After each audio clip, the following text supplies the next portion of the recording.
കോഴിക്കോടും കൊട്ടാരക്കരയും. അതെ, എൻ്റെ MCA ചെയ്യാനായിട്ടാണ് ഞാനും തൃച്ചിയിലേക്ക് ചെല്ലുന്നത്. ആ സമയത്താണ് ഞാൻ അവിടെ നിന്നുള്ള സൗഹൃദമാണ്. എൻ്റെ ഒരു വർഷം സീനിയറാണ് ഹാറൂണ്. സീനിയേഴ്സ് ജൂനിയേഴ്സിനെ റാഗ് ചെയ്യാനായിട്ട് വിളിക്കുന്ന ഒരു പരിപാടിയുണ്ട്. അപ്പം അങ്ങനെയാണ് ഞാൻ ഹാറൂണിനെ പിന്നെ അവിടെ വെച്ച് മീറ്റ് ചെയ്യുന്നത്. ഞങ്ങൾ അന്ന് മുതൽ വെൽ കണക്റ്റഡ് ആണ്. ഒരു വർഷം മുമ്പ് എൻ്റെ കോഴ്സ് കഴിഞ്ഞു. ഞാൻ പിന്നെ അത് കഴിഞ്ഞ് നാട്ടിൽ തന്നെ ഒരു കമ്പനിയിൽ ഞാൻ പ്രോഗ്രാമറായിട്ട് അവർ ബേസിക് ലെവലിൽ സ്റ്റാർട്ട് ചെയ്തു. പിന്നെ അത് കഴിഞ്ഞ് ഞാൻ ദുബായിലേക്ക് എത്തി. റിട്ടയർ ചെയ്യുന്നതെന്ന് പറയുന്നേക്കാളും റിസൈൻ ചെയ്തത് സെയിൽസിലേക്ക്. അതെ അതെ. അപ്പോൾ കുറച്ചും കൂടെ എനിക്ക് കംഫർട്ടബിൾ ആയിട്ട് ചെയ്യാൻ പറ്റുമെന്ന് തോന്നിയ ഒരു മേഖല അതാണെന്ന് മനസ്സിലാക്കി. ശേഷം എനിക്ക് ഒരു സർപ്രൈസിങ് കോൾ വരികയായിരുന്നു അജിത്തിൻ്റെ അടുത്ത് നിന്ന്. അങ്ങനെ ഞാൻ ദുബായിലുണ്ടെന്ന് പറഞ്ഞിട്ടുള്ള. അങ്ങനെയാണ് ഞങ്ങൾ അവിടെ നിന്ന് പിന്നെ മീറ്റ് ചെയ്യുന്നത്.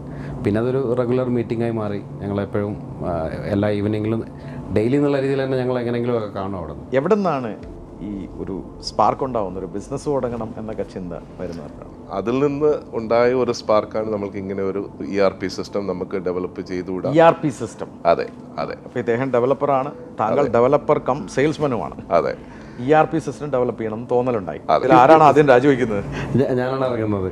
ഇറങ്ങി അജിത്തിന് എന്തെങ്കിലും വിൽക്കണമെങ്കിൽ എന്തെങ്കിലും ഒന്ന് വേണമല്ലോ. അതെ അതെ. അപ്പോൾ അത് അവിടെ നിന്നോട്ടെ എന്ന് തീരുമാനിച്ചു. അതെ അതെ. അപ്പോൾ ആദ്യകാലം ഇത് വിൽക്കാൻ എളുപ്പമായിരുന്നോ? അല്ല, വിൽക്കുക എന്നുള്ളത് എൻ്റെ കോൺഫിഡൻസ് നാവുള്ളതുകൊണ്ട് കുഴപ്പമില്ല. പിന്നെ കഷ്ടപ്പെടേണ്ടത് ഞാനാണ്. അതെ, ഇത് ഉണ്ടാക്കണമല്ലോ. അതെ അതെ. പിന്നെ ഞങ്ങള് എന്താ പറയുക, ഡെവലപ്മെന്റ് നാട്ടിലേക്ക് മാറ്റി. അപ്പൊ ഹാറൂൺ തിരിച്ച് നാട്ടിലേക്ക് പറഞ്ഞാൽ മുഖത്തേക്ക് എത്തി. മുഖത്തേക്ക് എത്തി. മുഖത്ത് വന്ന് ഈ D&Dയുടെ ഒരു സ്ഥാപനം ഇവിടെ തുടങ്ങണം. അപ്പൊ ബാക്ക് എൻഡ് ഇവിടെയായി. ബാക്ക് എൻഡ് ഫ്രണ്ട് എൻഡ് അവിടെ ഉണ്ട്. അവിടുത്തെ ഓഫീസ് താങ്കളാണ് റൺ ചെയ്യുന്നത്. അതെ. ഒരു വളരെ സിമ്പിൾ HR സിസ്റ്റം എന്നുള്ള രീതിയിൽ ചിലപ്പം എംപ്ലോയി റെക്കോർഡ് മാനേജ്മെന്റും പേറോളും മാത്രം മതിയായിരിക്കും അവർക്ക്. അങ്ങനെയുള്ളവർക്ക് നമ്മൾ ആ രീതിയിൽ മോഡ്യൂൾസ് സെലക്ട് ചെയ്യാനുള്ള ഓപ്ഷൻ, ബാക്കിയെല്ലാം പ്ലഗിൻ ആണ്. അവർക്ക് എപ്പോൾ വേണമെങ്കിലും അതിലേക്ക് ആഡ് ചെയ്യാം. ജിയോ ഫെൻസിങ്, ജിയോ ടാഗിംഗ് എന്നൊക്കെ പറഞ്ഞ ടെക്നോളജി ഉപയോഗിച്ചിട്ട് നമുക്ക് ഇവർ എവിടെ നിന്നാണ് അറ്റൻഡൻസ്. ഇപ്പോൾ സെയിൽസ് ചിലപ്പം എനിക്ക് വീട്ടിൽ നിന്ന് ഞാൻ മാർക്ക് ചെയ്യാൻ പറ്റും. പക്ഷേ ഇതങ്ങനെയല്ല. ഇത് അയാൾ ആ സൈറ്റിൽ പോയോ, അല്ലെങ്കിൽ ഇപ്പം പ്രോജക്റ്റിൽ വർക്ക് ചെയ്യുന്ന ഒരാളാണെങ്കിൽ എംപ്ലോയി ആ സൈറ്റിൽ പോയിട്ട് തന്നെയാണോ ഇത് ചെയ്യുന്നതെന്നുള്ളവരെ നമുക്ക് ട്രാക്ക് ചെയ്യാൻ പറ്റും. ഇത് വളരെ എക്സ്പെൻസീവ് ആണോ? നമ്മുടെ ഇന്ത്യൻ മാർക്കറ്റിനൊക്കെ അഫോർഡബിൾ ആണോ ഇത്? ടീമാണ് ഞങ്ങൾ ഇതിൻ്റെ എല്ലാത്തിൻ്റെയും ബാക്ക് ബോൺ. ഞങ്ങൾ ഇതിൻ്റെ അത്രയും സപ്പോർട്ടിങ് ടീമിൻ്റെ ബാക്കിലുള്ളതുകൊണ്ടാണ് ഇത് അച്ചീവ് ചെയ്യാൻ പറ്റിയത്. നമ്മളെ കമ്പനീൻ്റെ അങ്ങ് ഏൽപ്പിക്കുന്ന മാതിരി തന്നെ ഒരു ഷെയറും ഡയലൂട്ട് ചെയ്തിട്ട് അവർക്കും കൊടുത്തു. നമ്മളുടെ കമ്പനി ഇപ്പോഴത്തെ ഒരു വാല്യുവേഷൻ അനുസരിച്ച് ഏകദേശം $7 million ഒരു വാല്യുവേഷൻ. എക്സലന്റ്. അപ്പോൾ future is going to be very bright അല്ലേ?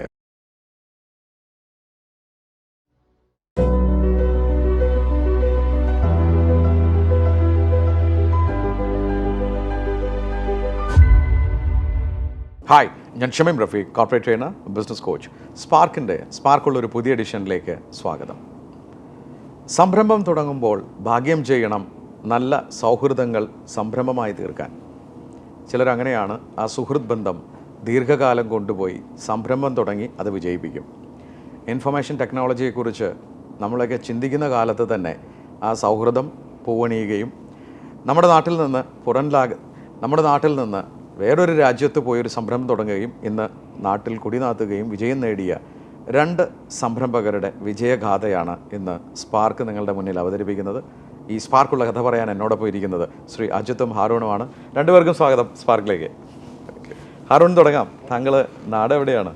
ഞാൻ കോഴിക്കോട് മുക്കം, കാരശ്ശേരി എന്ന് പറയും. മുക്കം വളരെ ഫേമസ് ആണ്. ഓക്കെ. താങ്കളുടെ പഠനമൊക്കെ എവിടെയായിരുന്നു? ഞാൻ പിന്നെ ഡിഗ്രി ഞാൻ സെൻറ്റ് ജോസഫ് കോളേജ് ദേഗരിയിലായിരുന്നു. അത് കഴിഞ്ഞ് PG ചെയ്തത് ട്രിച്ചിയിലാണ്. MC ആണ് ചെയ്തത്. താങ്കൾ അജിത്ത് എവിടെയാണ് നാട്? എൻ്റെ സ്വന്തം സ്ഥലം കൊട്ടാരക്കരയാണ്. കോഴിക്കോടും കൊട്ടാരക്കരയും. അതെ, നല്ല കോമ്പിനേഷൻ. അതെ. കൊട്ടാരക്കരയാണ് പഠിച്ചതൊക്കെ? പഠിത്തം കൊട്ടാരക്കര തന്നെ ആയിരുന്നു. അതിനുശേഷം ഞാനും എൻ്റെ MCA ചെയ്യാനായിട്ടാണ് ഞാനും തൃച്ചിയിലേക്ക് ചെല്ലുന്നത്. ആ സമയത്താണ് ഞാൻ അവിടെ നിന്നുള്ള സൗഹൃദമാണ്. തീർച്ചയായിട്ടും. അതെ. ഓക്കെ. അപ്പോൾ ഇവിടെ നിന്ന് നേരെ ഡിഗ്രി കഴിഞ്ഞിട്ടാണോ അങ്ങോട്ട് പോയത്? അതിനിടയിൽ ഞാൻ ഒരു 2 വർഷത്തെ ഒരു ബിസിനസ് അഡ്മിനിസ്ട്രേഷൻ്റെ ഒരു കോഴ്സ് എടുത്തിരുന്നു, ഒരു പോസ്റ്റ് ഗ്രാജുവേഷൻ ഡിപ്ലോമ. അതിനുശേഷമാണ് ഞാൻ തൃച്ചിയിലേക്ക് പഠിക്കാനായിട്ട്. അപ്പോൾ അവിടെ വെച്ചാണ് ഇദ്ദേഹത്തെ കണ്ടുമുട്ടുന്നത്. അപ്പോൾ നിങ്ങളുടെ സ്റ്റോറി തുടങ്ങുന്നത് ട്രിച്ചിയിലാണ്. എൻ്റെ ഒരു വർഷം സീനിയറാണ് ഹാറൂണ്. അപ്പം ശരിക്കും ഞങ്ങളുടെ ബന്ധം തുടങ്ങുന്നത് തന്നെ അന്ന് സീനിയേഴ്സ് ജൂനിയേഴ്സിനെ റാഗ് ചെയ്യാനായിട്ട് വിളിക്കുന്ന ഒരു പരിപാടിയുണ്ട്. അപ്പം അങ്ങനെയാണ് ഞാൻ ഹാറൂണിനെ പിന്നെ അവിടെ വെച്ച് മീറ്റ് ചെയ്യുന്നത്. പക്ഷേ ഞങ്ങൾ അന്ന് മുതൽ വെൽ കണക്റ്റഡ് ആണ്. ഈ സീറ്റിൽ വരുന്ന ഈ നിമിഷം വരെ വെൽ കണക്റ്റഡ് ആണ്. അതെ. ഹാറൂണിലേക്ക് തിരിച്ചു പോവാം. നിങ്ങളുടെ സൗഹൃദം അവിടെ നിന്നാണ് തുടങ്ങിയത്. പക്ഷേ ഒരുമിച്ചായിരുന്നില്ല എന്ന് എനിക്ക് ഉറപ്പാണ്. താങ്കൾ പഠനം കഴിഞ്ഞ് എന്താണ് ആദ്യം ചെയ്തത്? അതെ, ഓഫ് കോഴ്സ്. ഞാൻ പഠനം കഴിഞ്ഞ് 1 വർഷം മുമ്പ് എൻ്റെ കോഴ്സ് കഴിഞ്ഞു. ഞാൻ പിന്നെ അത് കഴിഞ്ഞ് നാട്ടിൽ തന്നെ ഒരു കമ്പനിയിൽ ഞാൻ പ്രോഗ്രാമറായിട്ട് അവർ ബേസിക് ലെവലിൽ സ്റ്റാർട്ട് ചെയ്തു. പിന്നെ അത് കഴിഞ്ഞ് ഞാൻ ദുബായിലേക്ക് എത്തി. ദുബായിലേക്കാണ് പോയത്, പ്രവാസിയാവാനായി. അതെ. അത് പിന്നെ അതായിരുന്നു നമ്മളൊരു ട്രെൻഡ്. അതായത് MCA എടുത്തത് തന്നെ അതിനുള്ള രീതിയിലായിരുന്നല്ലോ. Software development company. താങ്കൾ അതേ പാതയിലൂടെയാണ് ഞാനും സഞ്ചരിച്ചത്. എൻ്റെ പഠിത്തത്തിന് ശേഷം ഞാനും നേരെ ദുബായിലേക്ക് പോവുകയായിരുന്നു. അപ്പോൾ അപ്പോഴും നിങ്ങൾ തമ്മിൽ കണക്ഷൻ ഉണ്ട്? അതെ. അപ്പം നിങ്ങൾ ഒരേ കമ്പനിയിലേക്കാണോ പോയത്? അല്ല, ഞങ്ങൾ രണ്ടുപേരും 2 കമ്പനിയിലായിരുന്നു വർക്ക് ചെയ്തിരുന്നത്. ഞാൻ ചെല്ലുമ്പോൾ ഹാറൂൺ വർക്ക് ചെയ്തിരുന്ന ഒരു കമ്പനിയിലാണ് ഞാൻ കയറിയത്. എന്നാൽ അതിനു മുമ്പ് തന്നെ ഹാറൂൺ ആ കമ്പനിയിൽ നിന്ന് മാറി വേറൊരു കമ്പനിയിൽ ജോയിൻ ചെയ്തിരുന്നു. അപ്പോഴും നിങ്ങൾ തമ്മിൽ കണക്റ്റഡ് ആണ്. ഞങ്ങൾ എൻ്റെ കല്യാണത്തിന് അജിത്തും ഉണ്ടായിരുന്നു. അജിത്തിൻ്റെ കല്യാണത്തിന് ഞാൻ അറ്റൻഡ് ചെയ്തിട്ടുണ്ടായിരുന്നു. Very good. അപ്പോൾ ആ കമ്പനിയിൽ അങ്ങനെ പ്രവാസിയായി എത്ര വർഷം തുടർന്നു? ഞാൻ നിയർലി ഒരു 10 years ആ കമ്പനിയിൽ തന്നെ വർക്ക് ചെയ്തു. സോഫ്റ്റ്വെയർ, താങ്കളുടെ മേഖല സോഫ്റ്റ്വെയർ. അതെ, ഞാൻ അവിടെ പ്രൊജക്ട് മാനേജറായിട്ട് ആയിട്ടാണ് ഞാൻ റിട്ടയർ ചെയ്തത്. ഒരു പ്രോഗ്രാം എന്നുള്ളത് സ്റ്റാർട്ട് ചെയ്തതിനു ശേഷം. റിട്ടയർ ചെയ്യുന്നതെന്ന് പറയുന്നേക്കാളും റിസൈൻ ചെയ്തെന്ന് പറയുന്നത്. അജിത്ത് എന്തായിരുന്നു ആ സമയത്ത് ചെയ്തിട്ടുള്ളത്? ഞാനും എൻ്റെ കരിയർ സ്റ്റാർട്ട് ചെയ്യുന്നത് ഒരു ഡെവലപ്പറായിട്ടാണ്. ഡെവലപ്പറായിട്ട് സ്റ്റാർട്ട് ചെയ്ത് പിന്നെ സപ്പോർട്ടിൽ വന്നു. അതിനുശേഷം സെയിൽസിൽ വന്നു. പിന്നെ ബിസിനസ് ഡെവലപ്മെന്റ് എന്നുള്ള ഇതിലേക്ക് മാറി. അതെ. അപ്പോൾ കുറച്ചും കൂടെ എനിക്ക് കംഫർട്ടബിൾ ആയിട്ട് ചെയ്യാൻ പറ്റുമെന്ന് തോന്നിയ ഒരു മേഖല അതാണെന്ന് മനസ്സിലാക്കി അതിലേക്ക് ഞാൻ ഫുള്ള്. അത് താങ്കളെ സഹായിച്ചിട്ടുണ്ടാവും. അങ്ങനെ ടെക്നോളജി ബാക്ക്ഗ്രൗണ്ട് ഉള്ള സെയിൽസുകാർക്ക് ഡിമാൻഡാണ്. തീർച്ചയായിട്ടും. അതുകൊണ്ട് തന്നെ ഒരു ടെക്നോ കൊമേഴ്ഷ്യൽ കൺസൾട്ടന്റ് എന്നുള്ള രീതിയിൽ പലപ്പോഴും നമ്മളുടെ കസ്റ്റമേഴ്സിൻ്റെ ചോദ്യങ്ങൾ, പ്രോസ്പെക്റ്റായിട്ട് മീറ്റ് ചെയ്യുന്ന ആൾക്കാരുടെ ചോദ്യങ്ങൾക്ക് വളരെ കൃത്യമായിട്ടുള്ള മറുപടി പറയാനായിട്ട് നമുക്ക് ഈ ഒരു ബാക്ക്ഗ്രൗണ്ട് നമ്മൾ അധികം സഹായിച്ചിട്ടുണ്ട്. ഈ കാലഘട്ടത്തിൽ ഇപ്പോൾ നിങ്ങളുടെ വിവാഹം കഴിച്ചു, നിങ്ങൾ അപ്പോഴും കണക്റ്റഡ് ആണോ? എപ്പോഴാണ് നിങ്ങൾ മീറ്റ് ചെയ്യുന്നത് ദുബായിൽ? ഞങ്ങൾ അതൊരു പിന്നെന്താ പറയുക, ഞാനവിടെ ദുബായിലെത്തി. ഞാൻ ആദ്യം എത്തിയല്ലോ. അതിനുശേഷം എനിക്ക് ഒരു സർപ്രൈസിങ് കോള് വരികയായിരുന്നു അജിത്തിൻ്റെ അടുത്ത് നിന്ന്. അങ്ങനെ ഞാൻ ദുബായിലുണ്ടെന്ന് പറഞ്ഞിട്ടുള്ള. അങ്ങനെയാണ് ഞങ്ങൾ അവിടെ നിന്ന് പിന്നെ മീറ്റ് ചെയ്യുന്നത്. പിന്നെ അതൊരു റെഗുലർ മീറ്റിംഗായി മാറി. ഞങ്ങളെപ്പോഴും എല്ലാ ഈവനിങ്ങിലും ഡെയിലി എന്നുള്ള രീതിയിൽ തന്നെ ഞങ്ങൾ എങ്ങനെയെങ്കിലും ഒക്കെ കാണും. അവിടെ നിന്ന് അജിത്തിൻ്റെ വർക്ക് കഴിഞ്ഞ് വന്ന് ഞാൻ വന്ന ഒരു പ്രത്യേക സ്പേസ് ഉണ്ടായിരുന്നു അവിടെ, ദുബായ് സിനിമ എന്ന് പറയും. ഇപ്പോൾ അവിടെ ഇതിൽ ദുബായ് സിനിമ പൊളിച്ചു പോയി. അവിടെയാണ് ഞങ്ങൾ ഇരിക്കൽ. അപ്പോൾ ഞങ്ങളിങ്ങനെ അവിടെ നിന്ന് ഇങ്ങനെ കഥകളും കാര്യങ്ങളൊക്കെ പറഞ്ഞ് ഇങ്ങനെ. കല്യാണം കഴിഞ്ഞ് കുട്ടികളായിട്ടും നിങ്ങൾ വീട്ടിൽ വരുന്നുണ്ടോ? അതെ. ഫാമിലി ആയിട്ടാണോ നിങ്ങൾ തന്നെ? അല്ല, ഞങ്ങൾ പിന്നെ ഫാമിലി ആയിട്ട് വീക്കിലി വൺസ് ഒക്കെ ഉണ്ടാവുന്നുണ്ടായിരുന്നു. അതല്ലാതെ അല്ലാതെ തന്നെ ഞങ്ങൾ അവിടെ തന്നെ കൂടുതൽ കാണില്ല. ആ സൗഹൃദം അവിടെ നിലനിർത്തി എന്നുള്ളതാണ് നിങ്ങളുടെ വിജയം. ശ്രീ അജിത്ത്, എവിടെ നിന്നാണ് ഈ ഒരു സ്പാർക്ക് ഉണ്ടാവുന്ന ഒരു ബിസിനസ് തുടങ്ങണം എന്നൊക്കെ ചിന്ത വരുന്നത്?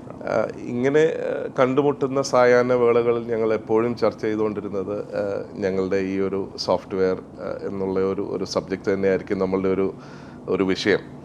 അപ്പോൾ ഇതിനെക്കുറിച്ച് ഞങ്ങൾ ഒരുപാട് തവണ ഡിസ്കസ് ചെയ്യുകയും അതിൽ നിന്ന് ഉണ്ടായ ഒരു സ്പാർക്കാണ് നമ്മൾക്ക് ഇങ്ങനെ ഒരു എന്തുകൊണ്ട് നമുക്കിങ്ങനെ ഒരു ERP സിസ്റ്റം നമുക്ക് ഡെവലപ്പ് ചെയ്തുകൂടാ. ERP system? അതെ.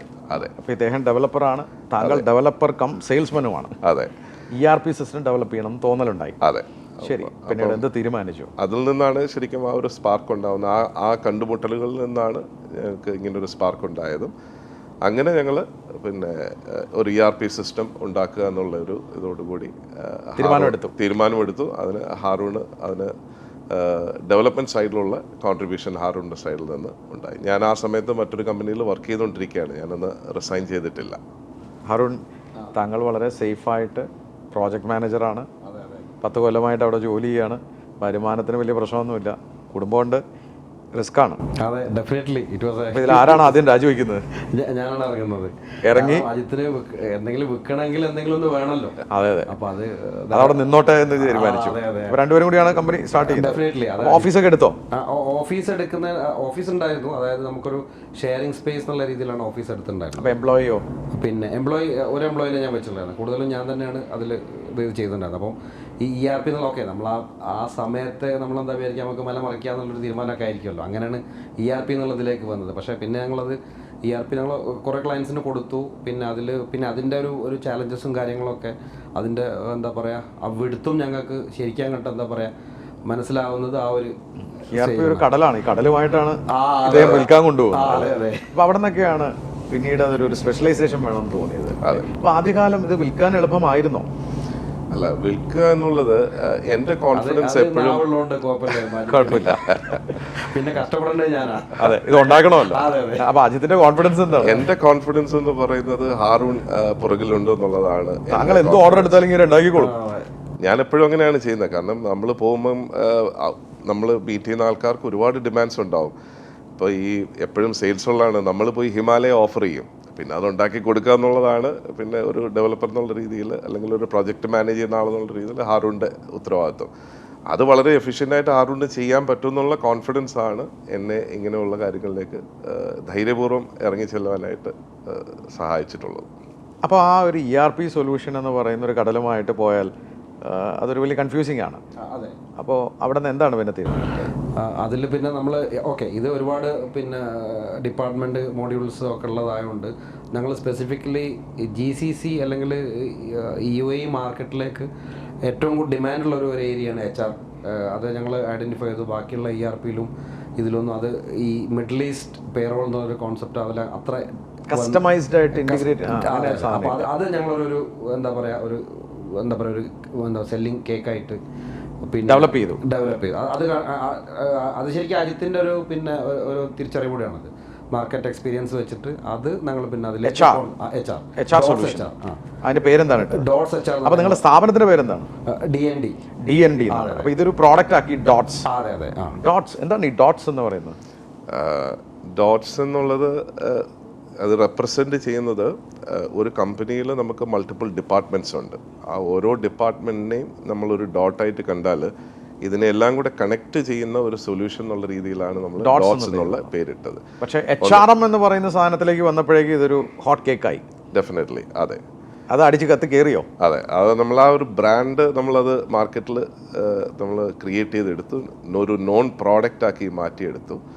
അത് ഒരുപാട് സമയമെടുത്തു ഡെഫിനറ്റ്ലി. പക്ഷേ ഞങ്ങളുടെ ഒരു അച്ചീവ്മെൻ്റ് അത് തന്നെയാണ്. ഇന്നിപ്പം ഡോട്ട്സ് HR എന്ന് പറഞ്ഞു കഴിഞ്ഞാൽ മാർക്കറ്റിൽ ആൾക്കാർ അറിയുന്ന നിലയിലേക്ക് ഇതിനെ വളർത്തിയെടുത്തു എന്നുള്ളത് GCCയിൽ. അതെ, എക്സാക്ട്ലി. താങ്കൾ അപ്പോഴും അവിടെ ജോലി ചെയ്യണോ? എപ്പോഴാണത് റിസൈൻ ചെയ്തോ?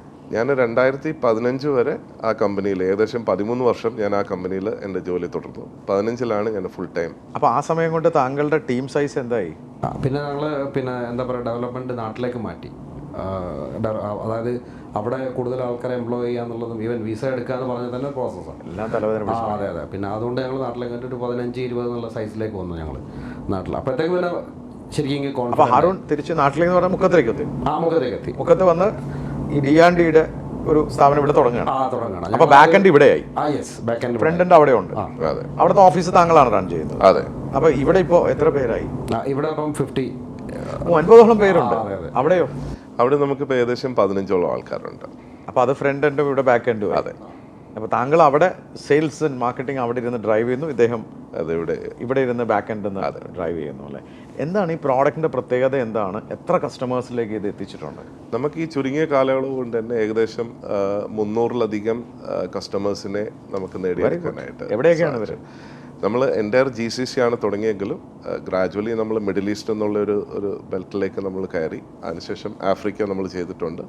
ഇപ്പം നമ്മൾ റീസെൻ്റ്ലി യൂറോപ്പ് മാർക്കറ്റിലേക്ക് നമ്മൾ കയറി. ഓ, വെരി ഗുഡ്. അപ്പോൾ ഈ പ്രോഡക്റ്റ് എന്ന് പറയുന്നത് പ്യുവർലി ഒരു HRM സൊല്യൂഷനാണ്, കസ്റ്റമൈസ്ഡ് HRM സൊല്യൂഷനാണ്. അതെ അല്ലേ? വലിയ ക്ലയൻസിനെ കുറിച്ചൊക്കെ പറയുകയാണെങ്കിൽ അറിയാവുന്ന പേരുകൾ, വലിയ കമ്പനികളൊക്കെ ഉണ്ടോ അതിൽ? തീർച്ചയായിട്ടും അവിടെ മാർക്കറ്റിൽ അറിയപ്പെടുന്ന വലിയ കസ്റ്റമേഴ്സ്. അപ്പോൾ അതിൽ ഏറ്റവും വലിയ ഇൻസ്റ്റലേഷനിലുള്ള ഒന്നിൽ തന്നെ നമുക്ക് ഏകദേശം 13,000-ലധികം എംപ്ലോയീസ് വർക്ക് ചെയ്യുന്ന കമ്പനികളിലൊക്കെ നമ്മുടെ സൊല്യൂഷൻ ഇംപ്ലിമെൻറ്റ് ചെയ്തിട്ടുണ്ട്. എക്സലന്റ്. അരുണാണ് ഇതിൻ്റെ ബ്രെയിൻ എന്ന് പറയുന്നത് അല്ലേ? അപ്പോൾ ഈ പറയുന്ന ബില്ലിംഗ് എന്ന് പറയുമ്പോഴത്തേക്കും ഇതൊരു ചെറിയ ലോ വാല്യൂഡ് ആണോ അതോ ഹൈ വാല്യൂഡ് പ്രോഡക്റ്റ് ആണോ HRM സൊല്യൂഷൻസ്?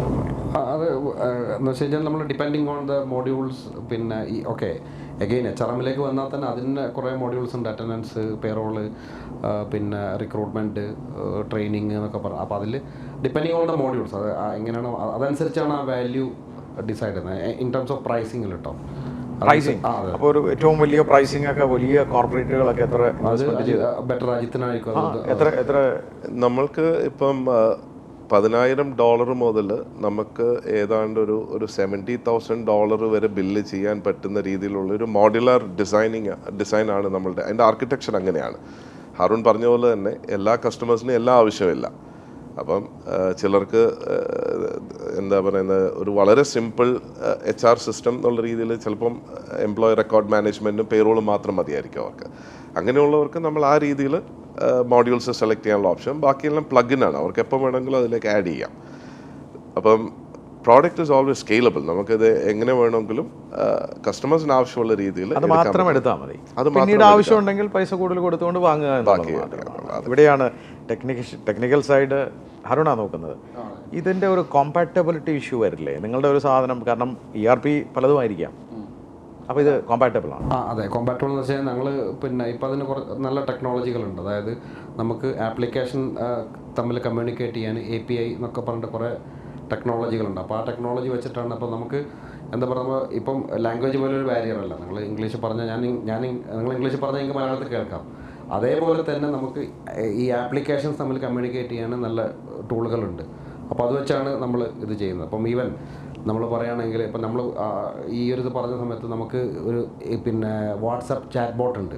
അപ്പോൾ അതിൽ ഇപ്പം എംപ്ലോയീസ് വാട്ട് ഈസ് മൈ പിന്നെ current leave balance just type ചെയ്ത് കഴിഞ്ഞാൽ അത് നമ്മളെടുത്തിട്ട്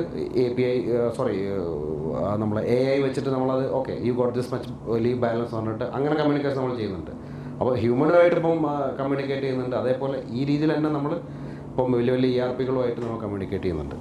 അപ്പോൾ അതിനർത്ഥം സാപ്പ് ആയിരിക്കാം, ഒറാക്കിൾ എല്ലാമായിട്ട് കോമ്പാറ്റബിൾ ആണ്. ഇതൊരു AI പ്ലാറ്റ്ഫോം ആയിട്ട് കൺവേർട്ട് ചെയ്തു. അതെ അതെ, ഓക്കെ. അപ്പോൾ അതിൻ്റെ ഹൈലൈറ്റ് ആണ് താങ്കൾ ഈ പറയുന്നത്. യെസ്. എംപ്ലോയിക്ക് ലീവ് ഉണ്ടോ എന്നറിയാം, എലിജിബിൾ ആണോ എന്നറിയാം, പല കാര്യങ്ങളും ഒക്കെ ചാറ്റ് ബോട്ടിൽ തന്നെ കിട്ടുക. അത് സിമ്പിൾ ഇംഗ്ലീഷിൽ ടൈപ്പ് ചെയ്ത് കഴിഞ്ഞാൽ നമ്മളെ സിസ്റ്റം അതിൽ റിപ്ലൈ കൊടുക്കും. ഇവിടെ താങ്കൾ സെയിൽസ് പേഴ്സൺ ആണ്, അപ്പോൾ ഇത് അവിടെ മാത്രമാണോ ഇനി നാട്ടിലേക്കൊക്കെ ഇതിലേക്ക് ഇറങ്ങണ്ടേ? തീർച്ചയായിട്ടും ഞങ്ങൾ ഇത്രയും വർഷം ഞങ്ങൾ ഫോക്കസ് ചെയ്തുകൊണ്ടിരുന്നത് മിഡിൽ ഈസ്റ്റ് മാർക്കറ്റ് തന്നെയാണ്. അപ്പോൾ തന്നെ ഇന്ത്യ എന്ന് പറയുന്ന വലിയൊരു മാർക്കറ്റ് നമ്മുടെ മുമ്പിൽ ഓപ്പണായിട്ട് കിടപ്പുണ്ട്. ആ മാർക്കറ്റിലേക്ക് ഇറങ്ങാൻ വേണ്ടിയിട്ട് കുറേ നാളായിട്ട് ഞങ്ങൾ ഡിസ്കസ് ചെയ്യുന്നുണ്ട്. അപ്പം അങ്ങനെയാണ് ഹാറൂൺ പുതിയൊരു പ്രോഡക്റ്റ് തന്നെ ഡെവലപ്പ് ചെയ്ത് ഇതിൻ്റെ പാർട്ടായിട്ട് തന്നെ, പക്ഷേ ഒരു ഇൻഡിപെൻഡൻറ്റ് സൊല്യൂഷൻ എന്നുള്ള രീതിയിൽ ഒരു അറ്റൻഡൻസ് സിസ്റ്റം. അത് നമുക്ക് ചോദിക്കാം എന്താണ് ഈ സാധനം? അത് പിന്നെ ഈ AI വെച്ചിട്ട് തന്നെ നമുക്ക് ഫേസ് റെക്കഗ്നിഷൻ എന്നാണ് അതിൻ്റെ ടെക്നോളജി നമ്മൾ യൂസ് ചെയ്തിരിക്കുന്നത്. അപ്പോൾ എംപ്ലോയി നമ്മളിപ്പം മുമ്പ് പോലെ പിന്നെ അറ്റൻഡൻസ് മാർക്ക് ചെയ്ത് സൈൻ ചെയ്ത് ആദ്യം സൈൻ ആയിരുന്നു. അതെ. പിന്നെ അത് കഴിഞ്ഞ് നമ്മളെ എക്സൽ ഷീറ്റ് വന്നു. അത് കഴിഞ്ഞ് ഇപ്പം എന്താ പറയുക, മറ്റേ തമ്പിൻ്റെ ബയോമെട്രിക് വന്നു. അപ്പോൾ ഫേസും വന്നു. പക്ഷേ ഇത് എന്ന് വെച്ച് കഴിഞ്ഞാൽ നമ്മൾ പ്യൂർലി ഒരു ക്ലൗഡ് ബേസ്ഡ് സിസ്റ്റമാണ്. അത് വെരി സിമ്പിൾ ആക്കി. അതായത് ഒരു കോംപ്ലിക്കേഷനും ഇല്ല. ആർക്ക് എപ്പോൾ വേണമെങ്കിലും നമ്മൾ ഈ ആപ്പ് ഡൗൺലോഡ് ചെയ്തിട്ട് ഒരു എംപ്ലോയീസിൻ്റെ ഡാറ്റ കയറ്റിയിട്ട് ദേ ക്യാൻ ജസ്റ്റ് എവിടെയെങ്കിലും ഒന്ന് വെച്ചാൽ മതി ഫോൺ. എന്നിട്ട് അവർക്ക് ഫോണോ അല്ലെങ്കിൽ എനി ആൻഡ്രോയിഡ് ഡിവൈസ് ടാബ് ആയിരിക്കാം എന്തോ ആവും, അവർക്ക് അത് വെച്ചിട്ട് just you walk in, system will take that you are in and when you go out system അത് ഫേസ് റെക്കഗ്നിഷൻ ഒന്നുമില്ല. അതെ, ഫേസ് വെച്ചാൽ നമ്മൾ ഞാനിപ്പോൾ എന്നുള്ള രീതിയിൽ അത്രയും എന്താ പറയുക അക്യുറേറ്റ് ആയിട്ടാണ് ഞങ്ങളത് ആ ഫേസ് റെക്കഗ്നിഷൻ എടുത്തേക്കുന്നത്. ഒരു എത്ര ദൂരം നിന്ന് കഴിഞ്ഞാലും അത് ക്യാപ്ചർ ചെയ്യുന്ന രീതിയിലാണ് ചെയ്തേക്കുന്നത്. അപ്പോൾ ഓട്ടോമാറ്റിക് ആയിട്ട് അവിടെ അറ്റൻഡൻസ് റെക്കോർഡ് മാർക്ക് ചെയ്തോളും. അപ്പോൾ ഇത് പുറത്തോട്ട് ഇറങ്ങി പോവുകയാണെങ്കിൽ ഓട്ടോമാറ്റിക്കായിട്ട് എക്സിറ്റ് അയാൾ ഔട്ടാണെന്നുള്ളത് മാർക്ക് ചെയ്യും. അപ്പോൾ ഇത് ഫോൺ എന്ന് പറയുമ്പോൾ ഇതിൻ്റെ വേറൊരു വശമുണ്ട്. അപ്പോൾ താങ്കൾ പറഞ്ഞു വരുന്നത് ഓഫീസിലിരിക്കുന്നവർക്ക് മാത്രമല്ല, സെയിൽസിലെ ആൾക്കാരും കസ്റ്റമർ സർവീസിലെ ആൾക്കാർക്കും ഒക്കെ ഇത് പ്രയോജനപ്പെടും. അതെ. ഇത് അതായത് പിന്നെ ജിയോ ഫെൻസിങ്, ജിയോ ടാഗിങ് എന്നൊക്കെ പറഞ്ഞ ടെക്നോളജി ഉപയോഗിച്ചിട്ട് നമുക്ക് ഇവരെ എവിടെ നിന്നാണ് അറ്റൻഡൻസ്, ഇപ്പോൾ സെയിൽസ് ചിലപ്പം എനിക്ക് വീട്ടിൽ നിന്ന് ഞാൻ മാർക്ക് ചെയ്യാൻ പറ്റും. പക്ഷേ ഇത് അങ്ങനെയല്ല. ഇത് അയാൾ ആ സൈറ്റിൽ പോയോ, അല്ലെങ്കിൽ ഇപ്പം പ്രോജക്റ്റിൽ വർക്ക് ചെയ്യുന്ന ഒരാളാണെങ്കിൽ എംപ്ലോയി ആ സൈറ്റിൽ പോയിട്ട് തന്നെയാണോ ഇത് ചെയ്യുന്നതെന്നുള്ളവരെ നമുക്ക് ട്രാക്ക് ചെയ്യാൻ പറ്റും. അതൊരു പുതിയ അനുഗ്രഹമാണ്. അതെ. അവിടെ ഒരു ചോദ്യമുണ്ട്, ഇത് വളരെ എക്സ്പെൻസീവ് ആണോ? നമ്മുടെ ഇന്ത്യൻ മാർക്കറ്റിനൊക്കെ അഫോർഡബിൾ ആണോ ഇത്? പിന്നെ 2500 തൊട്ട് സ്റ്റാർട്ട് ചെയ്യുന്നുണ്ട്. ബട്ട് 10 എംപ്ലോയീസ് ഉള്ളതൊക്കെ ആണെങ്കിൽ അത്ര ഇതിൽ മുടക്ക് വരുന്നുള്ളൂ. ബാക്കി വേറൊരു ഇത് വരുന്നത് എത്ര ഫോണിൽ വേണമെങ്കിലും ഇൻസ്റ്റാൾ ചെയ്യുകയും ചെയ്യാം. 2500 rupees per annum. എത്ര എംപ്ലോയീസ്? Up to 10 employees. 10 പേർക്ക്. അതെ. ഒരു നമ്മുടെ ചെറുകിട സംരംഭകർക്ക് പോലും ഇത് യൂസ്ഫുൾ ആണ്, യൂസ് ചെയ്യാൻ പറ്റുന്നുള്ളൂ. അതെ. ഏറ്റവും അഡ്വാൻസ് ടെക്നോളജിയുമാണ്. ഇത് AI ഇൻറ്റിഗ്രേറ്റഡ് ആണ്. അതാണ് നമ്മളെ പ്ലസ്. അപ്പോൾ അത് ഇപ്പോൾ കുറേയധികം സെയിൽസ് ഇത് എത്ര കസ്റ്റമേഴ്സിലോട്ടൊക്കെ എത്തിച്ചിട്ടുണ്ട്? ഇവിടെ ഇപ്പം തന്നെ നമുക്ക് ഏകദേശം 300-ലധികം കസ്റ്റമേഴ്സ് നമ്മൾ വളരെ ചുരുങ്ങിയ സമയം കൊണ്ട്. കാരണം ഇത് ഹരുൺ നേരത്തെ സൂചിപ്പിച്ചതുപോലെ ഇതിൻ്റെ ഈസി ടു യൂസ് എന്നുള്ളതാണ് ഇതിൻ്റെ സെല്ലിംഗ് പോയിന്റ്. കാരണം നമുക്ക് വളരെ ഈസി ആയിട്ട് പ്ലേ സ്റ്റോറിൽ നിന്ന് ഡൗൺലോഡ് ചെയ്ത് ഫോണിലേക്ക് ഇട്ട് കഴിഞ്ഞാൽ നമ്മുടെ attendance system up and running ആണ്. നമ്മുടെ ഒരു അവിടെ പോയി എക്സിക്യൂട്ടീവ് പോയി കസ്റ്റമർ സർവീസ് പോയി ഇൻസ്റ്റാൾ ചെയ്ത് പഠിപ്പിക്കുന്ന സിസ്റ്റം ഒന്നുമില്ല. അപ്പോൾ ട്യൂട്ടോറിയൽ വീഡിയോസ് ആണ്. എന്താണ്? അതെ, ട്യൂട്ടോറിയൽ വീഡിയോസ് നമുക്ക് അവൈലബിൾ ആണ്. ഇനി ലേമൻ കണ്ടുപോയിട്ട് ആർക്കും വേണം, സാധാരണക്കാരൻ യൂസ് ചെയ്യാം. ലേമൻ നോളജ് വെച്ചിട്ട് നമുക്കിത് ചെയ്യാവുന്നതേ ഉള്ളൂ. ഒരു 5 മിനിറ്റ്സിൽ നമുക്ക് നമ്മുടെ attendance system up and running ആക്കാം. നമ്മുടെ ഞാൻ ഒരുപാട് കാലം ട്രഡീഷണൽ ഡിവൈസുകൾ വിറ്റിട്ടുള്ള ആളാണ്. അവിടുത്തെ ദുബായിൽ തന്നെ നമ്മൾ UAE തന്നെ മാർക്കറ്റിൽ ഒരുപാട് പേർക്ക് നമ്മൾ ട്രഡീഷണൽ ഡിവൈസുകൾ വിറ്റിട്ടുണ്ട്. അതിനൊക്കെയുള്ള ചാലഞ്ച് എന്ന് വെച്ചാൽ ഒരാൾ അവിടെ പോകണം, ഡിവൈസ് ഇൻസ്റ്റാൾ ചെയ്യണം, അതിൻ്റെ കേബിളിംഗ് ഉണ്ട്, പിന്നെ അതിൻ്റെ IP അഡ്രസ് അസൈൻ ചെയ്യണം, പിന്നെ ഇതിൻ്റെ ചാലഞ്ചസ് ഇതിൻ്റെ ഡേറ്റ സെക്യൂരിറ്റി, ഇത് സേഫ് ആണോ, മെഷീൻ എന്തെങ്കിലും പറ്റിക്കഴിഞ്ഞാൽ what will happen to the data, അങ്ങനത്തെ കുറേ പ്രോബ്ലംസ് ഉണ്ട്. ഇതാവുമ്പോൾ അങ്ങനത്തെ കാര്യങ്ങളൊന്നുമില്ല.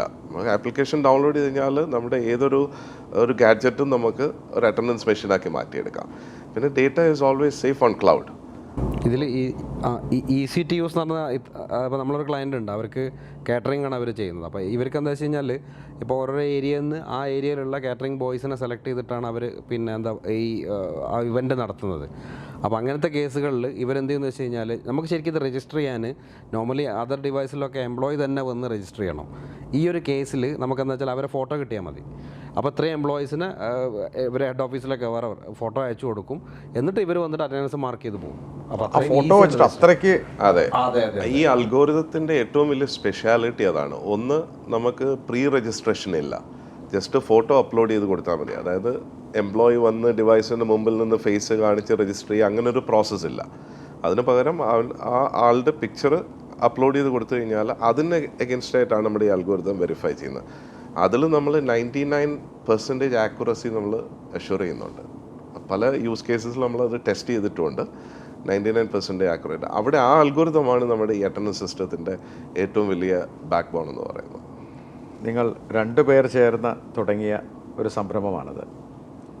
ഇതിൻ്റെ ഫ്യൂച്ചർ ജനറേഷൻ ഇത് ബിസിനസ്സിലേക്ക് ഇറങ്ങിയോ, വരാനുണ്ടോ, എങ്ങനെയാണ് ഇതിൻ്റെ ഫ്യൂച്ചർ പ്ലാൻസ്? നമുക്ക് ഈ നമ്മളുണ്ടാക്കിയൊരു സ്ഥാപനം നിലനിന്ന് പോകണം എന്നുള്ളതും പിന്നെ ഇതിൻ്റെ ഒരു ക്രെഡിബിലിറ്റി ഉണ്ടല്ലോ. ലൈക്ക് അപ്പം നമ്മളൊരാൾ വന്ന് ചോദിക്കുകയാണെങ്കിൽ നെക്സ്റ്റ് ലെവൽ ഇത് ആര് റൺ ചെയ്യുന്നുള്ളൂ. അപ്പോൾ നമ്മളെന്താ ചെയ്തതെന്ന് വെച്ച് കഴിഞ്ഞാൽ അപ്പോൾ ഡെഫിനറ്റ്ലി ഞാനിപ്പോൾ ഇവിടെ പറയേണ്ട കാര്യം അതാണ്. നമ്മളെ ടീമാണ് ഞങ്ങളെ ഇതിൻ്റെ എല്ലാത്തിൻ്റെയും ബാക്ക് ബോൺ. ഞങ്ങൾ ഇതിൻ്റെ അത്രയും സപ്പോർട്ടിങ് ടീമിൻ്റെ ബാക്കിലുള്ളതുകൊണ്ടാണ് ഇത് അച്ചീവ് ചെയ്യാൻ പറ്റിയത്. അപ്പോൾ ഈ ടീമിലേക്ക് തന്നെ ഞങ്ങൾ എന്ത് ചെയ്തു, നമ്മളെ കമ്പനീൻ്റെ അങ്ങ് ഏൽപ്പിക്കുന്ന മാതിരി തന്നെ ഒരു ഷെയറും ഡയലൂട്ട് ചെയ്തിട്ട് അവർക്കും കൊടുത്തു. Very good. അപ്പോൾ it's assured that they will run the company because it's their company. അപ്പോൾ ഫ്യൂച്ചറിൽ നിങ്ങളുടെ ജനറേഷൻ ആൾക്കാർ വരികയാണെങ്കിൽ തന്നെ അവർ എംപ്ലോയി ആയിട്ട് വരണം. അതെ, ഞങ്ങളെ മക്കളാര് വരികയാണെങ്കിലും അവർ എംപ്ലോയി ആയിട്ട് തന്നെ വേണം കമ്പനി പ്രൂവ് ചെയ്ത് വേണമെങ്കിൽ ലീഡർ ആയിക്കോളും. ലീഡർ ആയിക്കോളാം. അങ്ങനത്തെ ഒരു സ്ട്രക്ചർ ട്രാൻസ്പെറൻ്റ് ആയിട്ട്. അതെ. എന്ത് വാല്യുവേഷൻ ഉണ്ട് നമ്മുടെ കമ്പനിക്ക്? നമ്മളുടെ കമ്പനി ഇപ്പോഴത്തെ ഒരു വാല്യുവേഷൻ അനുസരിച്ച് ഏകദേശം $7 million ഒരു വാല്യുവേഷൻ നമുക്കുണ്ട്. So what is the future budget? ടെക്നോളജിയിൽ തന്നെ ഒരുപാട് കാര്യങ്ങൾ ഇങ്ങനെ പുതിയതായിട്ട് മാർക്കറ്റിൽ വന്നുകൊണ്ടിരിക്കുക. അപ്പം നമ്മളൊരു ഇൻ്റർനാഷണൽ മാർക്കറ്റിൽ നിൽക്കുന്നതുകൊണ്ട് തന്നെ ഇങ്ങനത്തെ ടെക്നോളജീസ് വന്നു കഴിഞ്ഞാൽ നമ്മൾ എപ്പോഴും അപ്ഡേറ്റഡ് ആണ്. അങ്ങനെ നമ്മൾ ഐഡൻറ്റിഫൈ ചെയ്ത ഒരു പുതിയ ടെക്നോളജിയാണ് ലൈഡാർ എന്ന് പറയുന്നൊരു. ലൈഡാർ? അതെ, അത് സിമ്പിൾ എക്സ്റേസ് ആണ്. അതിനെ കൺവേർട്ട് ചെയ്ത് റീഡബിൾ ഫോമാറ്റിലാക്കിയിട്ട് പല ഏരിയയിൽ യൂസ് ചെയ്യാൻ പറ്റുന്ന രീതിയിൽ. സെൻസറാണ്? എക്സാക്ട്ലി, അതൊരു ഒരു സെൻസറാണ്. ആ സെൻസർ ഒരു 360 ഡിഗ്രി ഇതിൽ ഇങ്ങനെ റൊട്ടേറ്റ് ചെയ്യുമ്പോൾ തന്നെ റേസ് സ്പ്രെഡ് ചെയ്തുകൊണ്ടിരിക്കും. അതിൽ നിന്ന് നമുക്കൊരു 3D ഇമേജ് റിട്ടേൺ ചെയ്യും. ആ 3D ഇമേജിനെ നമ്മളൊരു റീഡബിൾ ഫോർമാറ്റിലേക്ക് ഡേറ്റ ആക്കി മാറ്റിക്കൊണ്ട് എടുക്കുന്നത്. അതാണ് നമ്മളുടെ എക്സ്പെർട്ടൈസ് എന്ന് പറയുന്നത്.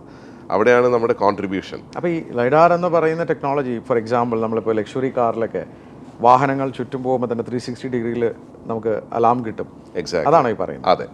അപ്പോൾ ഈ ലൈഡാർ എന്ന് പറയുന്ന ഒരു സെൻസറിൻ്റെ ബിഗ്ഗസ്റ്റ് മാർക്കറ്റ് എന്ന് പറയുന്നത് ഓട്ടോണമസ് ഇൻഡസ്ട്രി തന്നെയാണ്. എല്ലാവരും അതിലേക്കാണ് വർക്ക് ചെയ്യുന്നത്. അപ്പം നമ്മുടെ കണ്ണിന് കാണുന്ന അതേ കാര്യങ്ങൾ ഒരു സെൻസറിൽ നിന്ന് ഒരു 3D ഇമേജായിട്ട് പിക്ക് ചെയ്തിട്ട് അതിനെ ഡേറ്റയായിട്ട് യൂസ് ചെയ്ത് പല ഏരിയയിലും നമുക്കത് യൂസ് ചെയ്യാം. അപ്പോൾ അതിനർത്ഥം 360 ഡിഗ്രി ഇതിൽ ചുറ്റും ക്യാമറ വേണ്ട ആവശ്യമില്ല? അതിൻ്റെ ആവശ്യമില്ല, ക്യാമറ ആവശ്യമില്ല. ക്യാമറ ഇത് തമ്മിലുള്ള മെയിൻ ഡിഫറൻസ് എന്താണെന്ന് പറഞ്ഞു കഴിഞ്ഞാൽ, ഒന്ന്, ഇതിൽ നിന്ന് തരുന്ന ഇൻഫർമേഷൻ വളരെ വളരെ ആക്യുറേറ്റ് ആണ്. ഇപ്പം നമ്മൾ തമ്മിലിരിക്കുന്ന ദൂരം, അത് തരുന്ന റിട്ടേൺ ചെയ്യുന്ന വാല്യൂ എന്ന് പറഞ്ഞാൽ വളരെ പ്രിസൈസ് ആണ്, വളരെ ആക്യുറേറ്റ് ആണ്. ക്യാമറയിലുള്ള മറ്റൊരു പ്രശ്നം എന്ന് വെച്ചാൽ പ്രൈവസി പ്രോബ്ലം ഉണ്ട്. ഇത് പ്രൊട്ടക്ട് ചെയ്യുന്നു. ഇത് പ്രൈവസി ഈസ് ഓൾവേസ് പ്രൊട്ടക്റ്റഡ്. ഇത് നമുക്ക് ഫുള്ളി നമ്മുടെ ഫേസ് ക്യാപ്ചർ ചെയ്യുന്നത്. It's only A 3D image. അപ്പോൾ അത് അങ്ങനെ ടെക്നോളജിയിൽ തന്നെ ക്യാമറയുമായിട്ട് നമുക്ക് കോംപ്ലിമെൻ്റ് ചെയ്ത് വർക്ക് ചെയ്യാം. ക്യാമറ വേണമെങ്കിൽ ഇതിനെ ഒരു കോംപ്ലിമെൻറ്റിങ് സൊല്യൂഷനായിട്ട് ക്യാമറ യൂസ് ചെയ്യും. പക്ഷേ sensor, ലൈഡാർ sensor as an independent sensor നമുക്ക് ഒരുപാട് കാര്യങ്ങൾക്ക് നമുക്ക് യൂസ് ചെയ്യാം. ഒരുപാട് ഇൻഡസ്ട്രിയിൽ നമുക്ക് യൂസ് ചെയ്യാം. ഇതിന്റെ പോസിബിലിറ്റി എന്ന് പറയുന്നത് എൻഡ്ലെസ് ആണ്. Your imagination is your possibility. Exactly. ആ രീതിയിൽ നമുക്ക് കൺസ്ട്രക്ഷൻ ഇൻഡസ്ട്രിയിൽ യൂസ് ചെയ്യാം. ഓട്ടോണമസ് നമുക്കിപ്പോൾ ഫോർ എക്സാമ്പിൾ നമുക്ക് സ്പീഡ് അറിയണം, വെലോസിറ്റി വേണമെന്നുണ്ടെങ്കിൽ വളരെ ഈസി ആയിട്ട് നമുക്ക് ഈ ടെക്നോളജി വെച്ചിട്ട് നമുക്ക് എടുക്കാം.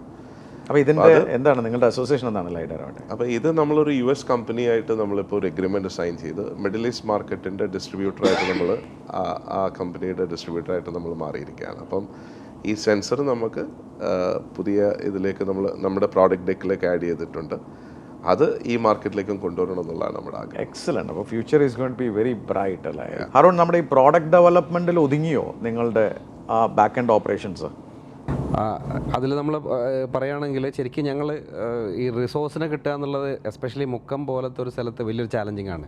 റിമോട്ട് ഏരിയ ആണ്. അപ്പോൾ അതുകൊണ്ട് തന്നെ കിട്ടുക എന്നുള്ളത്. അപ്പോൾ ഞങ്ങളൊരു ഈ ഞങ്ങൾക്ക് റിസോഴ്സിനെ കിട്ടാനും അതേപോലെ നമ്മൾ ഒരു സംഗതി ചെയ്യുമ്പം അതൊരു സോഷ്യൽ കമ്മിറ്റ്മെൻറ്റോടുകൂടി ചെയ്യാന്നുള്ള രീതിയിൽ ഞങ്ങൾ ഒരു ഡോട്ട്സ് അക്കാഡമി എന്ന് പറഞ്ഞിട്ട് ഞങ്ങളൊരു അക്കാഡമി സ്റ്റാർട്ട് ചെയ്തു. അപ്പോൾ ഈ അക്കാഡമി ഞങ്ങൾ എങ്ങനെയാണെന്ന് വെച്ച് കഴിഞ്ഞാൽ നമ്മൾ അപ്പം നോർമലി എങ്ങനെ ഞങ്ങളത് ഇൻ്റർവ്യൂ ചെയ്ത സമയത്ത് തന്നെ ഒരുപാട് എന്താ പറയുക നമ്മുടെ നാട്ടിലുള്ള ഇൻസ്റ്റിറ്റ്യൂട്ടിൽ നിന്നൊക്കെ പഠിച്ചു വന്ന ആൾക്കാരെ ഇൻ്റർവ്യൂ ചെയ്ത് നോക്കുമ്പം അത് നെയിം സേക്കിനുള്ള ആ ഒരു പീരീഡ് അവിടെ നിന്ന് പോയി എന്നുള്ള ഒരു മാത്രമേ ഉണ്ടായിരുന്നുള്ളൂ. പിന്നെയാണ് ഞങ്ങൾ എന്താ പറയുക അത് മനസ്സിലാക്കിയിട്ട് ഞങ്ങളൊരു അക്കാഡമി സ്റ്റാർട്ട് ചെയ്ത് ഈ സ്റ്റാർട്ട് ചെയ്യുന്നവർ കൂടി തന്നെ ഇവർ നോർമൽ ഓഫീസിൽ വരുന്ന രീതിയിൽ തന്നെ വരണം. അത് 10 to 5 they have to come to office.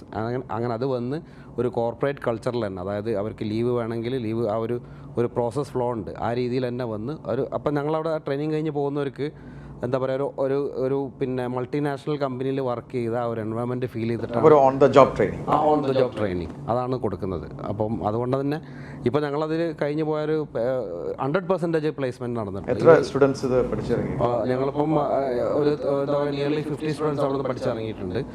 അത് പറയുകയാണെങ്കിൽ ഞങ്ങൾ ക്വാണ്ടിറ്റി അല്ല ഞങ്ങൾ നോക്കുന്നത്, ക്വാളിറ്റിയാണ്. അതുകൊണ്ട് തന്നെ നമ്മളൊരു അവർ വന്ന് ഏതെങ്കിലും ഒരു ജോലി കിട്ടിയിട്ട് ഞങ്ങൾ അവിടെ നിന്ന് വിടുന്നുള്ളൂ. അപ്പോൾ അത്രയും ഇൻഫോസിസിൽ വർക്ക് ചെയ്യുന്നവരുണ്ട് നമ്മൾ ട്രെയിനിങ് കഴിഞ്ഞവർ. അപ്പോൾ ആ രീതിയിലാണ് ഞങ്ങളത് ചെയ്യുന്നത്. ഇനി കുറേ കൂടി എക്സ്പാൻഡ് ചെയ്യാൻ പ്ലാനുണ്ട് ആ ഒരു രീതിയിൽ. നമുക്ക് എവിടെയൊക്കെയാണ് ഓപ്പറേഷൻസ് ഉള്ളത്? ദുബായ് കറൻ്റ്ലി നമുക്ക് ഓഫീസുള്ളത് ദുബായിലുണ്ട്, സൗദിയിലുണ്ട്, ഇപ്പം കുവൈറ്റിൽ നമ്മളിപ്പോൾ സ്റ്റാർട്ട് ചെയ്യുന്നുണ്ട്, ഖത്തറിലും നമ്മൾ ഈ വർഷം സ്റ്റാർട്ട് ചെയ്തിട്ടുണ്ട്, ഇപ്പം യൂറോപ്പിലും നമ്മൾ UK നമ്മൾ എൻ്റർ ചെയ്യും. ബാക്ക് എൻഡ് നമ്മുടെ മുക്കത്ത് കോഴിക്കോട് സേഫുമാണ്. ഈ സൗഹൃദം ഇത്രയും വർഷം, എത്ര വർഷമായി നിങ്ങളുടെ ഈ സൗഹൃദം? ഇപ്പം 27 വർഷത്തോളമായി. 27 വർഷമായി നിങ്ങൾ ഇണപിരിയ കുരുവികളാണ്. അതെ. അപ്പോൾ ബിസിനസ് സക്സസ് ആണോ എന്ന് ചോദിച്ചു കഴിഞ്ഞാൽ ഞാൻ പറയുന്നത് സക്സസ് ആണ്. കാരണം നമ്മളെ ഫ്രണ്ട്ഷിപ്പാണല്ലോ അതിൻ്റെ എൻഡ് റിസൾട്ട്. അതെ, ഈ ഫ്രണ്ട്ഷിപ്പാണ് അതിൻ്റെ സക്സസ്. ഞങ്ങളിങ്ങനെ പിന്നെ 2 മാസത്തിലൊരിക്കൽ തമ്മിൽ കാണാറുണ്ട്. എല്ലാ ദിവസവും ഞങ്ങൾ ഫോണിൽ സംസാരിക്കാറുണ്ട്. അത്രയേറെ കണക്റ്റഡാണ് ഞങ്ങൾ. ഈ സൗഹൃദമായിരിക്കാം നിങ്ങളുടെ D&Dയുടെ വിജയവും ഡോട്ട്സ് എന്ന് പറയുന്ന ആ ഉൽപ്പന്നം ഉയരങ്ങളിലെത്തിച്ചത്. നിങ്ങൾ കേട്ടു 27 വർഷത്തെ സൗഹൃദം ഒരു സംരംഭമാക്കി വിജയിപ്പിച്ച കഥ. ഒരാൾ ദുബായിലും ഒരാൾ നമ്മുടെ മുക്കത്ത് കോഴിക്കോട്ടും ഇരുന്നു കൊണ്ട് ഫ്രണ്ട് എൻഡും ബാക്ക് എൻഡുമായി വിജയം നേടിക്കൊണ്ടിരിക്കുന്നു. പലപ്പോഴും നമ്മൾ ടെക്കീസ് എന്നൊക്കെ പറയുമ്പോൾ ഇത്തരമൊരു സ്പാർക്കുള്ളൊരു സ്റ്റോറിയിൽ വന്നിരിക്കുന്നത് ചെറുപ്പക്കാരായിരിക്കാം. പക്ഷേ ഇന്ന് ആദ്യം മനസ്സിലാക്കേണ്ടത് നമ്മുടെ ഫൗണ്ടേഷൻ സ്ട്രോങ് ആണോ. വർഷങ്ങൾ മുന്നേ ഇവർ ടെക്കീസാണ്. സ്വന്തം പ്രയത്നം കൊണ്ട് അവർ പഠിച്ചെടുത്ത അറിവ് ഒരു പ്രോഡക്റ്റായി, ഒരു ഉൽപ്പന്നമായി കൺവേർട്ട് ചെയ്ത് ഒരു ബ്രാൻഡായി ഡെവലപ്പ് ചെയ്ത് കസ്റ്റമറിനുള്ളൊരു പ്രോബ്ലത്തിൻ്റെ സൊല്യൂഷൻ എന്താണോ അത് ഇവരുടെ വിജയമാണ്. അങ്ങനെ ഒരു HRM സോഫ്റ്റ്വെയർ ഉണ്ടാക്കുന്നു, അടുത്തത് അറ്റൻഡൻസിന് സൊല്യൂഷൻ കൊടുക്കുന്നു, ലൈഡാർ പുതിയ ടെക്നോളജി ഇവരുടെ കയ്യിലുണ്ട്. ഇതൊക്കെയുമായി അവരുടെ ഏറ്റവും നല്ല മനസ്സ് ഈ സൗഹൃദം നിലനിന്ന് പോകണം എന്നുള്ളത് കൊണ്ട് തന്നെ അവരത് ഒരുമിച്ചാണിത് ചെയ്യുന്നത്. അതോടൊപ്പം നെക്സ്റ്റ് ജനറേഷൻ ഈ ബിസിനസ്സിലേക്ക് വരണമെങ്കിൽ വരാം, പക്ഷേ വരികയാണെങ്കിൽ എംപ്ലോയി ആയിട്ട് വരിക. കാരണം എംപ്ലോയീസിന് വരെ സ്റ്റേക്ക് കൊടുത്തു കഴിഞ്ഞു. നമുക്ക് സംരംഭകത്വത്തിന് ഏറ്റവും നല്ല മാതൃകയാണ് ഈ 2 സംരംഭകർ. സ്വന്തം കഴിവ് സിനർജൈസ് ചെയ്യുക എന്ന് പറയുക. ഒരാൾ ടെക്നിക്കൽ സൈഡിലാണ്, ഒരാൾ സെയിൽസിലാണെങ്കിൽ 2 പേരും ചേർന്ന് വളർത്തിയെടുത്ത ഈ സംരംഭം വിജയിച്ചതിൻ്റെ പിന്നിൽ അവരുടെ നല്ല മനസ്സുണ്ട്, അവർക്ക് വളർച്ചയിൽ ഒരുമിച്ച് നിൽക്കാൻ തോന്നിയ ആ മനസ്സുമുണ്ട്. ഹറൂൺ, അജിത്, വളരെ ഇൻസ്പയറിംഗ് ആയിട്ടുള്ള സ്റ്റോറിയാണ്. എനിക്ക് തോന്നുന്നു നമ്മുടെ പുതുതലമുറ ഇതൊരു കേസ് സ്റ്റഡി ആയി പഠിക്കേണ്ട ഇൻ്റർവ്യൂ ആണ്. എങ്ങനെയാണ് ഒരു സൗഹൃദം നല്ല ഒരു സംരംഭമാക്കി മാറ്റേണ്ടത്, എങ്ങനെയാണ് സ്വന്തം കഴിവുകൾ ഒരു സ്ഥാപനത്തിന് ലിവറേജ് ആക്കേണ്ടത്. അതോടൊപ്പം തന്നെ നിങ്ങളിപ്പോഴും പഠിച്ചുകൊണ്ടിരിക്കുകയാണ്, പുതിയ ടെക്നോളജി അപ്ഡേറ്റഡ് ആണ്, കസ്റ്റമേഴ്സിന് വേണ്ട സാധനങ്ങൾ ഇപ്പോഴും നിങ്ങൾ കസ്റ്റമൈസ് ചെയ്തുകൊണ്ടിരിക്കുകയാണ്. ഇതായിരിക്കാം നിങ്ങളുടെ വളർച്ചയുടെ പിന്നിൽ. അതുകൊണ്ട് തന്നെ നിങ്ങൾ ഈ സൗഹൃദം തുടരുക. അതോടൊപ്പം തന്നെ ഈ സംരംഭം ആവുന്നത്ര രീതിയിൽ വളർത്തി എംപ്ലോയീസിനും അടുത്ത ജനറേഷനും ഒക്കെ കൈമാറാനാവട്ടെ. എൻ്റെ വ്യക്തിപരമായ പേരിലും സ്പാർക്കിളിൻ്റെ പാർട്ട്നേഴ്സിനും ഞങ്ങളുടെ ടീമിനും എല്ലാ പ്രേക്ഷകരുടെ പേരിലും എല്ലാ ആശംസകളും. Thank you so much.